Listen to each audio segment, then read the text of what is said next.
ICA Nepali मण्डलीमा तपाईलाई स्वागत छ, जसले येशू ख्रीष्टको राज्य संसारभर पुर्याउँदैछ।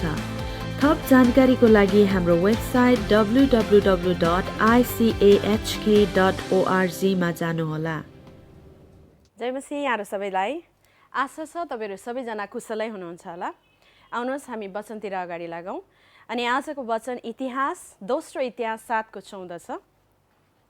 यदि मेरो आफ्नै नाउँ दिएको मेरो प्रजाले आफैलाई नम्र पारेर प्रार्थना गर्छ र मलाई खोजेर आफ्नो दुष्ट चालहरूबाट फर्कन्छ, तब म स्वर्गबाट तिनीहरूको प्रार्थना सुन्नेछु र तिनीहरूका पाप क्षमा गर्नेछु र तिनीहरूको देशलाई म स्वस्थ पार्नेछु। आमेन। आजको टेक्स्ट वचन यो हो। यदि तपाईहरुसँग बाइबल छ भने यो वचनलाई खुला राखिराख्नु होला।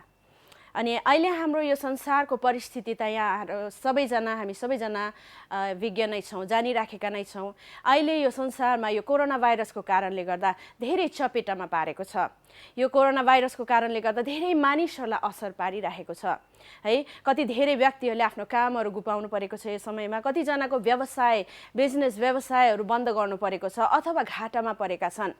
अनि धेरै व्यक्तिहरू जसले चाहिँ आफ्नो सुरक्षाको आधार यी आय स्रोतहरूमा अथवा आफ्नो सम्पत्तिमा राख्नु भएको थियो, उहाँहरूको विश्वासको आधार नै यस गरी ढल्मलिएको छ। अनि यो महामारीको कारणले गर्दा दुःख लाग्दो कुरा, धेरै व्यक्तिहरूले आज आफ्नो ज्यान पनि गुमाइरहनु परेको छ। अनि धेरै व्यक्तिहरूले आफ्नो प्रियजनहरू गुमाएको वियोगमा हुनुहुन्छ। अनि अझै कति धेरै असंख्य मानिसहरू अझै पनि यो रोगको कीटाणुहरूसँग निरन्तर जुझिरहनु भएको छ। जीवन र मृत्युको लडाई लडिरहनु भएको छ। अनि अझै अरू धेरै मानिसहरू जो चाहिँ पहिलाको तरिकाले जिउन सकिरहेका छैनन्, पहिलाको तरिकाले अझै कार्यहरू गर्न सकिरहेका छैनन्, उहाँहरू डरमा हुनुहुन्छ, उहाँहरू त्रासमा हुनुहुन्छ। अनि यो महामारीको कारणले धेरै व्यक्तिहरूलाई डिप्रेसनमा पनि डोराएको छ। यो कुरा सत्य हो। अहिले यो महामारीले सबै संसारलाई नै हल्लाएको छ र यो कुरालाई हामीले ख्यालमा पनि नलियौं। तर म तपाईहरुलाई एउटा कुरा बताउन चाहन्छु। यो कुरा सत्य हो है। यो कुरा के हो भन्दाखेरि यी सबै थोक भन्दा पनि माथि, यी महामारीहरू, यी डर अनि त्रासहरू भन्दा पनि माथि हाम्रो एउटा परमेश्वर हुनुहुन्छ। त्यो शक्ति छ जसले चाहिँ यी सबै थोक माथि, यी महामारी माथि पनि नियन्त्रण गर्न सक्नुहुन्छ।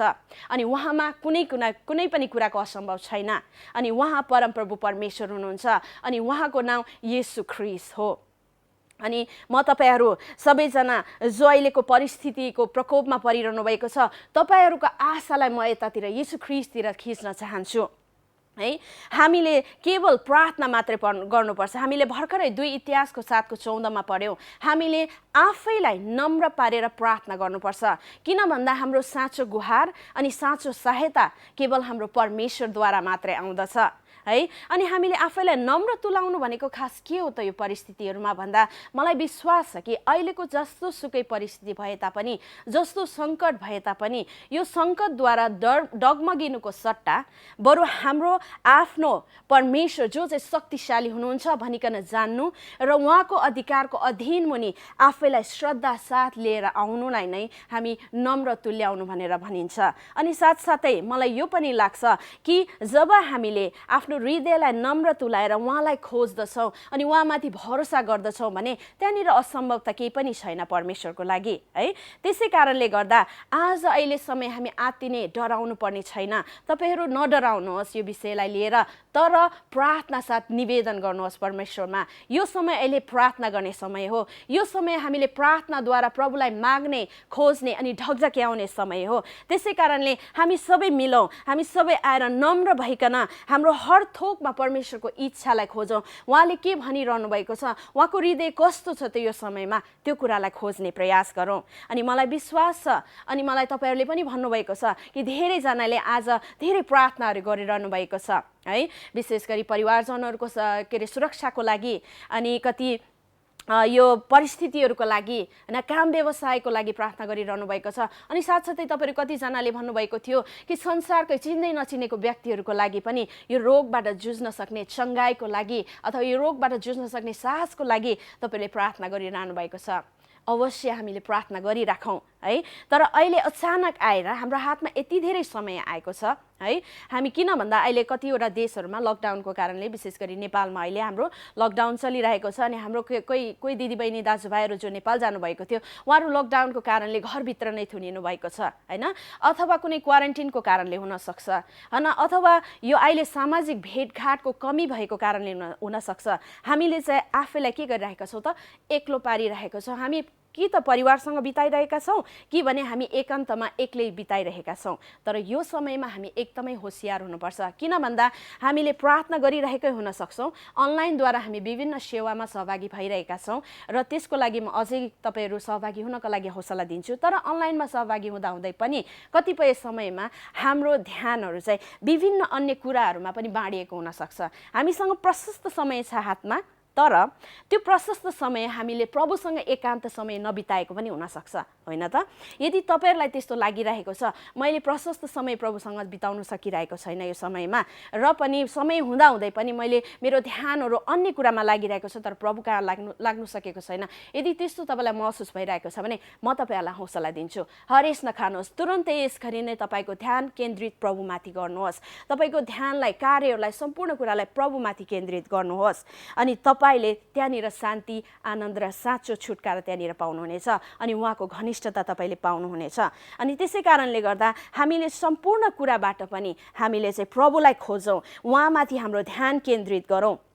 किन भन्दाखेरि उहाँको मुहार खोज्नु, यो बाइबल पदले भनेको छ उहाँको मुहार खोज्नु र उहाँतिर फर्कनु, हाम्रो पूर्ण दुष्ट चालहरूबाट उहाँतिर फर्कनु। त्यसको भनेको अर्थ के हो त भन्दा मलाई के लाग्छ भन्दा यो चाहिँ हामीले कसरी जिइरहेका छौँ अहिले जीवनशैली, आफ्नै तरिकाले जिइरहेको हुनसक्छ, आफ्नै तरिकाले समय बिताइरहेको हुनसक्छौँ हामीहरू, तर त्यो तरिकाले होइन, तर परमेश्वरको इच्छा के छ त्यो खोजेर हाम्रो जीवनशैलीलाई पूर्ण तरिकाले प्रभुतिर फर्काउनु हो। प्रभुको इच्छा र योजना खोजेर, इच्छा र योजना अनुसार पालन गरेर अगाडि बढ्नु हो। उहाँलाई खोज्नु, उहाँको मुहारलाई खोज्नु र उहाँतिर फर्कनु भनेको यही नै अर्थ हो। र यो चाहिँ तुरन्तै गर्नुपर्छ, कुनै पनि समय ढिला नगर्नुहोस्, एक क्षण पनि ढिला नगर्नुहोस्, एक दिन पनि ढिला नगर्नुहोस्। त्यसै कारणले यो एकदमै आतुरीको विषय हो। यो कुरा अति आवश्यक छ र म तपाईँहरूलाई हौसला दिन्छु कि तुरन्तै तपाईँको ध्यानलाई प्रभुतिर केन्द्रित गर्नुहोस्। तपाईँको जीवनशैली जस्तो छ त्यसलाई फर्काएर प्रभुको इच्छामा डोराउनुहोस् फेरि पनि। अनि साथसाथै यो कुराहरू चाहिँ केवल हाम्रो हृदयबाट आउँछ, सबै कुरा हाम्रो हृदयबाट आउँछ, सबै हाम्रो हृदयसँग सम्बन्धित छ है। त्यसको मतलब के हो भन्दाखेरि प्रभुको मुहारलाई खोज्नु भनेको चाहिँ हामीले गर्ने कुनै पनि कार्य होइन, हामीले गर्ने कुनै पनि थोकहरूमा, चाहे जस्तै परिस्थिति होस्, ती कुराहरूमा परमेश्वरको इच्छा के छ त, उहाँ हामीबाट के चाहनुहुन्छ त भनिकन उहाँको हृदय खोज्नु हो। र साथसाथै मलाई यो पनि लाग्छ कि चाहे जस्तै परिस्थिति तपाईँले सामना गर्नु परे तापनि त्यसमा नडगमगाउनु हो, नडराउनु हो, तर हाम्रो भरोसा प्रभुमाथि छ होइन त। त्यसै कारणले गर्दा उहाँको इच्छालाई जानेर, उहाँको हृदयलाई जानेर त्यो अनुसार अगाडि बढ्नु हो। अनि त्यसै कारणले जसको तपाईँहरूको यीशु ख्रीष्टसँग सम्बन्ध छ, म तपाईँहरूलाई भन्न चाहन्छु प्रभुले आज तपाईँहरूलाई अझ उहाँको सम्बन्धको गहिराईमा तपाईँलाई बोलाइरहनु भएको छ। यदि तपाईँहरू जुन स्तरमा हुनुहुन्छ त्यही स्तरमा तपाईँ चाहिँ सन्तुष्ट भइ नबस्नुहोस्, तपाईँलाई प्रभुले बोलावट दिइरहनु भएको छ, अझ गहिराईको सम्बन्धमा डोराइरहनु भएको छ। उहाँको गहिराईको घनिष्ठ सम्बन्धको लागि भोकाउनुहोस्, तिर्खाउनुहोस् अनि अझै अगाडि बढ्नुहोस्। र साथसाथै तपाईँहरू जो प्रभुलाई त एकताका विश्वास गर्नुभएको थियो तर अहिले चाहिँ प्रभुलाई पछ्याइहिँड्नु भएको छैन, तपाईँहरूको लागि म यो हौसला दिन चाहन्छु, यो मेसेजद्वारा तपाईँहरूलाई भन्न चाहन्छु कि तपाईँहरूको चालबाट फर्कनुहोस् अनि तपाईँहरूले फेरि पनि पुनः जुन विश्वास पहिलो प्रेम यसुलाई गर्नुभएको थियो त्यो कुरालाई सम्झना गर्नुहोस्। अहिले संसारको थोक सबै कुरा क्षणिक छन्, ती कुराहरू कुनै पनि बेला खत्तम हुन सक्छन्, तर तपाईँको ध्यानलाई प्रभुमाथि केन्द्रित गर्नुहोस् र फेरि पनि फर्केर आफ्नो सम्पूर्ण जीवनशैलीलाई प्रभुमा समर्पण गर्नुहोस्। त्यहाँनिर साँचो छुटकारा छ, त्यहाँनिर तपाईँले सही कुरा भेट्टाउन सक्नुहुन्छ। अहिले संसार हल्लिरहेको छ यो परिस्थितिले, तर प्रभु यस्तो स्थिर परमेश्वर हुनुहुन्छ, तपाईँले त्यो स्थिरता, त्यो डर बिनाको जीवन, त्यो साहसी जीवन तपाईँले प्रभुमा भेट्टाउन सक्नुहुन्छ। र साथसाथै संसारको सबै मानिसहरूलाई पनि प्रभुले चाहिँ उहाँ कहाँ आउनको लागि, यी आफ्ना दुष्ट चालहरूबाट, आफ्नो पापहरूबाट पश्चाताप गरी उहाँ कहाँ आउनको लागि बोलावट दिइरहनु भएको छ।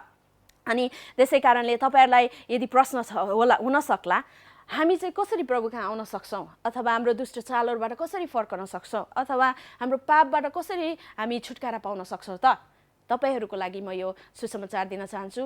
यदि तपाईँ छुटकारा चाहनुहुन्छ भने येशू कहाँ आउनुहोस्, येशू ख्रीष्टलाई आफ्नो जीवन दिनुहोस्, उहाँको नाउँलाई पुकार्नुहोस्, तपाईँको सबै चालहरूबाट फर्कनुहोस्, तपाईँले गर्नुभएको सबै पापहरूबाट क्षमा माग्नुहोस् र आफ्नो जीवन परमेश्वरलाई दिनुहोस् र उहाँलाई, येशू ख्रीष्टलाई आफ्नो प्रभु अनि मुक्तिदाता भनेर स्वीकार गर्नुहोस्। अनि त्यहाँनिर तपाईँले छुटकारा पाउनुहुनेछ। अनि प्रभुको प्रतिज्ञा पनि छ, यदि तिमीहरू मलाई खोजेर आफ्नो दुष्ट चालबाट फर्कन्छौ भने म तिमीहरूको प्रार्थना सुन्नेछु र तिमीहरूलाई क्षमा गर्नेछु।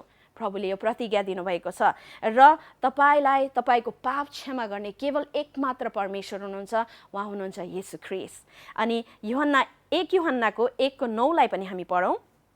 यदि हामीले आफ्ना पापहरू स्वीकार गर्यौँ भने उहाँले हाम्रा पाप क्षमा गर्नुहुन्छ र सबै अधर्मबाट हामीलाई शुद्ध पार्नुहुन्छ, किनकि उहाँ विश्वासयोग्य र धर्मी परमेश्वर हुनुहुन्छ। साँच्चै नै उहाँले हरेक प्रतिज्ञालाई पुरा गर्नुहुने उहाँ विश्वासयोग्य अनि धर्मी परमेश्वर हुनुहुन्छ। अनि रोमी 2:4 अनुसार पनि हामीले देख्दछौँ कि हामीलाई पश्चातापमा डोराउने केवल परमेश्वरको कृपाले हो। उहाँको कृपाले मात्रै हामी पश्चातापमा डोरिन सक्छौँ र परमेश्वरले यो दया अनि यो कृपा हामीलाई दिइरहनु भएको छ। त्यसै कारणले तपाईँहरू जसले आज प्रभुलाई चिन्नुभएको छैन, अहिलेसम्म येशू ख्रीष्टलाई स्वीकार्नु भएको छैन, तपाईँहरूको लागि एउटा सुसमाचार, येशू कहाँ आउनुहोस्, उहाँको नाउँलाई पुकार्नुहोस्, सबै कुराबाट पश्चाताप गर्नुहोस् अनि उहाँले तपाईँको पापलाई क्षमा गर्नु सक्नुहुनेछ। अनि यो प्रतिज्ञा अनुसार तपाईँको पापबाट क्षमा मात्रै होइन, तर उहाँले तपाईँलाई छुटकारा पनि दिनुहुनेछ, उहाँले तपाईँलाई मुक्ति पनि दिनुहुनेछ, किन भन्दा उहाँ मुक्तिको परमेश्वर हुनुहुन्छ। हामीले चाहिँ परमेश्वरको शक्तिलाई चिनौँ। उहाँ कस्तो हुनुहुन्छ त, कस्तो शक्तिशाली परमेश्वर हुनुहुन्छ, उहाँको शक्तिलाई चिनौँ अनि उहाँको अधीनमा आऊ, अनि उहाँले चाहिँ हामीलाई छुटकारा दिनुहुनेछ। अनि रोमी 10:13 पनि म पढ्न चाहन्छु। प्रभुको नाउँ पुकार्ने हरेकले उद्धार पाउनेछन्। हो, आमेन। साँच्चै नै परमेश्वरको नाउँ पुकार्ने प्रत्येक व्यक्तिले उद्धार पाउनेछन् र यो सबै उहाँको प्रेमको कारणले सम्भव भएको हो। उहाँले हामीलाई प्रेम गर्नुभएको कारण येशू ख्रीष्टद्वारा हामीमा उद्धारको यो जीवन ल्याउनु भएको छ र त्यो उद्धार तपाईँले प्रभु येशू ख्रीष्टमा पाउन सक्नुहुन्छ। र मलाई विश्वास छ आज तपाईँहरूको लागि परमेश्वरले आफ्नो अनुग्रह खनाइरहनु भएको छ अनि आज सधैँभन्दा बेसी उहाँले आफ्नो अनुग्रहको ढोकाहरू खोलिरहनु भएको छ ताकि मानिसहरू उहाँका आउन्, पश्चाताप गरून् र उहाँले दिनु चाहनु भएको असल जीवन मुक्ति प्राप्त गर्न सकुन् भनेर प्रभुले उहाँको अनुग्रहको द्वारहरू खोलिरहनु भएको छ। त्यसै कारण म तपाईँहरूलाई भन्न चाहन्छु, आउनुहोस्, प्रभु येशू ख्रीष्टलाई स्वीकार गर्नुहोस् र यो जीवन प्राप्त गर्नुहोस्। अनि हामी त्यसै गरी इतिहासमा हामीले हेर्ने हो भने पनि, बाइबलको इतिहासमा हामीले हेर्ने हो भने पनि त्यहाँनिर थुप्रै यस्तो घटनाहरू उल्लेख गरिएको छ जहाँनिर जब मानिसहरूले सङ्कटमा पर्दा अथवा कष्टको समयमा अथवा छुटकाराको निम्ति अथवा चङ्गाइको निम्ति जब परमेश्वरलाई पुकारेका थिए, त्यतिखेर परमेश्वरले दया गरेर उनीहरूलाई ती समस्याहरूबाट, ती कुराहरूबाट छुटकारा दिनुभएको हामीले बाइबलमा देख्न सक्छौँ। जस्तै कि उदाहरणको लागि उत्पत्ति 18 पदमा हामीले हेर्न सक्छौँ, त्यहाँनिर एउटा सहरलाई उहाँले चाहिँ नष्ट पार्नु आँट्नु भएको थियो, तर उहाँले यस्तो पनि भन्नुभएको छ कि त्यहाँनिर यदि मैले 10 जना मात्रै धर्मी व्यक्तिहरू भेटेँ भने म त्यो सहरलाई नाश गर्ने छुइनँ, त्यो सहरलाई छोडिदिनेछु भनेर उहाँले भन्नुभएको छ। यस्तो दयालु परमेश्वर उहाँ हुनुहुन्छ। र अझै अर्को उदाहरण पनि हेरौँ, प्रस्थानको पुस्तकमा उहाँको मानिसहरू, उहाँको इजरायली जातिहरू जब उनीहरूले परमेश्वरलाई पुकारा गरे, त्यो दासत्वको दलदलमा परेको बेलामा जब पुकारा गरे, परमेश्वरले उनीहरूको पुकारलाई सुन्नुभयो र उनीहरूलाई त्यो दासत्वबाट छुटकारा गर्नको लागि मोसालाई प्रयोग गर्नुभयो। अनि साथसाथै हामीले त्यो यात्रा पनि देखेका छौँ, त्यो उजाड स्थानमा परमेश्वरले उनीहरूको आवश्यकताको हरेक थोकहरू जुटाउनु भएको छ। त्यसै कारणले यो इतिहास 2 इतिहासको 7:14 अनुसार यदि हामीले चाहिँ आफैलाई नम्र पारेर प्रार्थना गर्छौँ र उहाँलाई खोजेर आफ्नो दुष्ट चालहरूबाट फर्कन्छौँ भने उहाँले हामीलाई क्षमा मात्रै गर्नुहुन्न, उहाँले हाम्रो प्रार्थना मात्रै सुन्नुहुन्न, तर उहाँले अर्को प्रतिज्ञा पनि हामीलाई के दिनुभएको छ, उहाँले चङ्गाई ल्याउँछु भनेर भन्नुभएको छ। उहाँले भन्नुभएको छ कि तिमीहरूको देशलाई म स्वस्थ पार्नेछु। आमेन। हो, साँच्चै नै यो प्रतिज्ञा हामीलाई दिएको छ आज। अनि उहाँको योजनामा चङ्गाई छ। उहाँले हामीलाई आत्मिक रूपमा अनि सामाजिक रूपमा अनि कुनै पनि शारीरिक रूपमा पनि पूर्ण चङ्गाई गर्न सक्नुहुन्छ। उहाँमा साँचो चङ्गाई हामीले पाउन सक्छौँ र उहाँको इच्छा अनि योजना नै हामीलाई चङ्गाई गर्नु छ। त्यसै कारणले गर्दा यो प्रतिज्ञा, चङ्गाईको प्रतिज्ञा हामीलाई दिएको छ। हो, तर यो प्रतिज्ञा पुरा हुनको निम्ति, यो प्रतिज्ञालाई पुरा गर्नको निम्ति त्यहाँनिर उहाँको नाउँ दिएको व्यक्तिहरूले केही कार्य गर्नुपर्नेछ, तुरन्तै गर्नुपर्ने कार्यहरू छ, केही कदमहरू चाल्नुपर्नेछ। अनि त्यो कुरा आज उहाँले आफ्नो जनहरूको जीवनबाट अनि आफ्नो छोराछोरीको जीवनबाट, आफ्नो मण्डलीको जीवनबाट त्यो खोजिरहनु भएको छ। उहाँले त्यो आज्ञाकारितालाई खोजिरहनु भएको छ। अनि यो साँच्चै नै परमेश्वरको महान अनि विशेष बोलावट हो हाम्रो लागि। उहाँको आफ्नै नाउँ दिएको प्रजा, उहाँले भन्नुभएको छ, उहाँको आफ्नै नाउँ दिएको प्रजाको लागि दिएको यो बोलावट हो। म फेरि पनि इतिहासको 2 इतिहासको 7:14 फेरि पनि पढ्न चाहन्छु। यदि मेरो आफ्नै नाउँ दिएको मेरो प्रजा, मेरो आफ्नै नाउँ दिएको मेरो प्रजा आफैलाई नम्र पारेर प्रार्थना गर्छ र मलाई खोजेर आफ्नो दुष्ट चालहरूबाट फर्कन्छ, तब म स्वर्गबाट तिनीहरूको प्रार्थना सुन्नेछु र तिनीहरूका पाप क्षमा गर्नेछु र तिनीहरूको देशलाई म स्वस्थ पार्नेछु। आमेन। यो प्रतिज्ञा, चङ्गाईको प्रतिज्ञा परमेश्वरले हामीलाई दिनुभएको छ, उहाँको नाउँ दिएको प्रजालाई। र आज हामी प्रभु कहाँ आऊ, उहाँको बोलावटको जवाफ दिउँ। कसरी त भन्दा हामीले आफैलाई नम्र तुल्याउँ, हैन? नम्र तुल्याएर प्रार्थना गरौँ, उहाँको मुहारलाई खोजौँ, उहाँको इच्छालाई खोजौँ अनि उहाँको तरिका अनुसार जिउँ। अनि हाम्रो जीवनको तरिका, हाम्रो आफ्नै जीवनशैली अथवा हाम्रो पापमय स्वभाव, आफ्नो दुष्ट चालहरूलाई त्यागेर प्रभुको इच्छा अनुसार जिउन थालौँ। प्रभुतिर पूर्ण तरिकाले, सम्पूर्ण रीतले फर्कौँ। अनि उहाँले भन्नुभएको छ, म तिमीहरूको देशमा तिमीहरूको देशलाई स्वस्थ तुल्याउनेछु। त्यसै कारणले अहिले समय हामीले अझै बेसी, सधैँको भन्दा बेसी प्रार्थना गर्ने समय आएको छ। अहिले समय उहाँको आवाजलाई अझै बेसी सुन्ने समय आएको छ। अहिले यो समय तपाईँहरूले उहाँको हृदयलाई खोज्ने समय आएको छ। अनि हरेक कुरामा उहाँको हृदयलाई खोज्ने प्रयास गर्नुहोस्, उहाँको इच्छालाई खोजेर हिँड्ने प्रयास गर्नुहोस्। अनि साँचो आशा केवल येशू ख्रीष्टमा पाइन्छ।